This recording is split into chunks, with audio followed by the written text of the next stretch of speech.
नमस्ते, money capital channel में आप सबका स्वागत है। तो आज हम इस वीडियो में सुमित इंडस्ट्रीज़ लिमिटेड इस कंपनी का जो पेनी शेयर है उसके बारे में फुल डिटेल्स देखेंगे ताकि हमें ये पता चल सके कि कंपनी फ्यूचर में किस तरह की ग्रोथ कर सकती है और हमें एक मल्टीबैगर रिटर्न देते हुए देखने को मिलेगी या फिर नहीं। इसके लिए कंपनी के फंडामेंटल कैसे, साथ ही में कंपनी के ऊपर कितना बोरोइंग्स है और कंपनी के प्रमोटर के पास कंपनी की कितनी शेयर होल्डिंग है, इन सब के बारे में हमें इंफॉर्मेशन देखनी पड़ेगी ताकि हम एनालिसिस करेंगे कि कंपनी की फ्यूचर की ग्रोथ और लेटेस्ट ग्रोथ कैसे हो सकती है।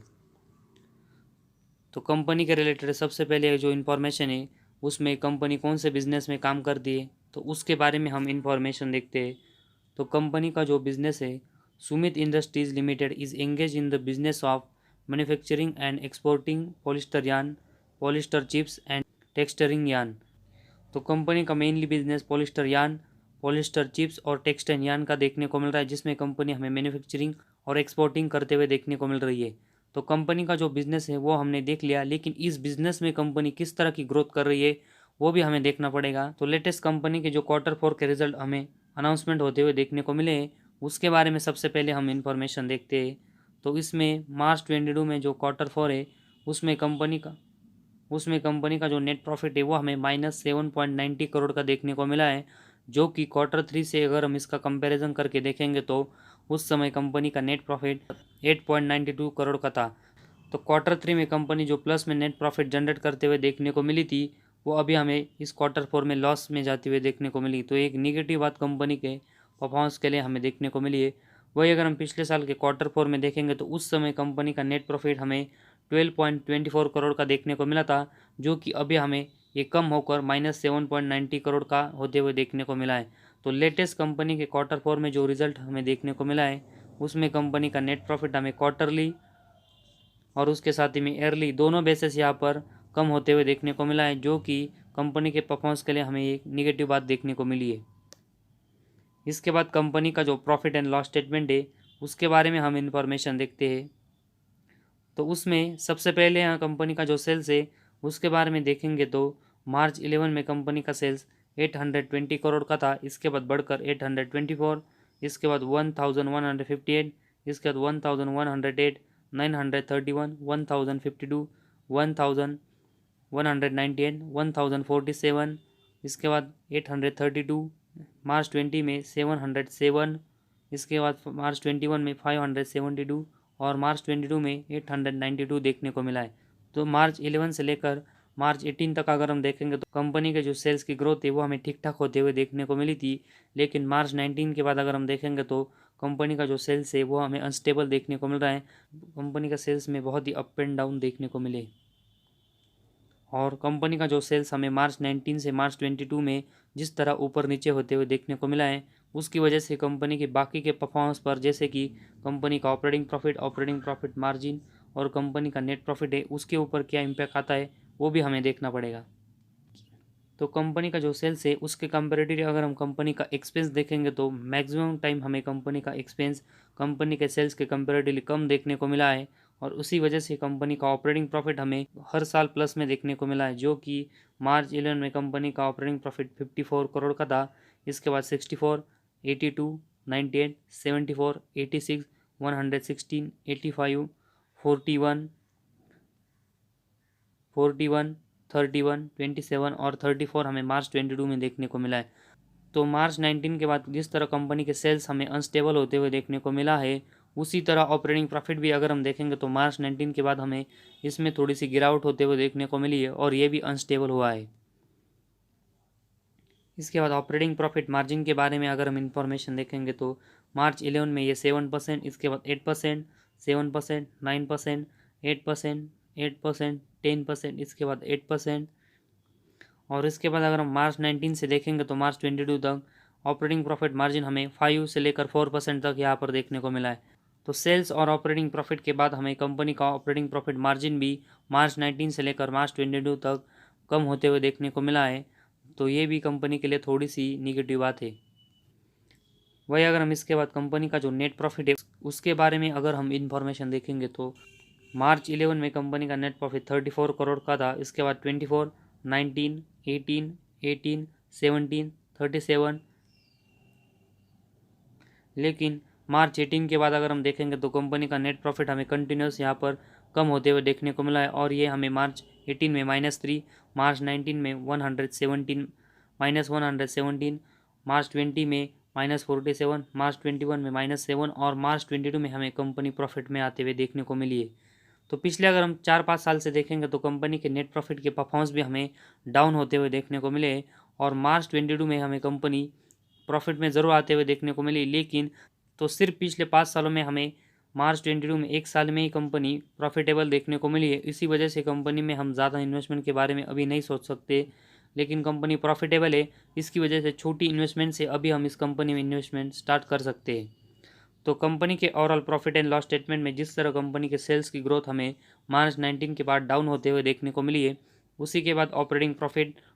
प्रॉफिट मार्जिन, कंपनी का नेट प्रॉफिट हमें डाउन होते हुए देखने को मिला है। तो सबसे पहले कंपनी की जो सेल्स की ग्रोथ कम हुई है वो कंपनी को स्टेबल करनी पड़ेगी, तभी हमें कंपनी के overall profit and loss statement में सभी सेगमेंट में कंपनी अच्छा परफॉर्मेंस करते हुए देखने को मिलेगी, और कंपनी हमें नेट प्रॉफिटेबल कंटिन्यू होते हुए देखने को मिलेंगी। इसके बाद कंपनी की बैलेंस शीट के बारे में अगर हम इंफॉर्मेशन देखेंगे तो इसमें कंपनी के जो रिज़र्व है उसके बारे में सबसे पहले हम इंफॉर्मेशन देखेंगे तो मार्च 22 में कंपनी के जो रिज़र्व है वो हमें -78 करोड़ के देखने को मिले, और मार्च 18 के बाद अगर हम देखेंगे तो कंपनी की जो रिज़र्व की ग्रोथ है वो हमें डाउन होते हुए देखने को मिली, जो कि ये भी नेगेटिव बात है। वही इसके कंपेरेटिवली कंपनी का बोरेंग्स देखेंगे तो कंपनी का जो बोरेंग्स है वो हमें 492 करोड़ का देखने को मिला है। तो पिछले अगर हम कुछ साल से देखेंगे तो कंपनी का जो बोरेंग्स है वो हमें बढ़ते हुए देखने को मिला है, जो कि ये भी कंपनी के लिए नेगेटिव बात है। तो कंपनी का अगर हम पिछले कुछ साल में देखेंगे तो जो बोरेंग्स बढ़ा है उसका इम्पैक्ट हमें कंपनी के नेट प्रॉफिट पर भी होते हुए देखने को मिला है, क्योंकि यहाँ से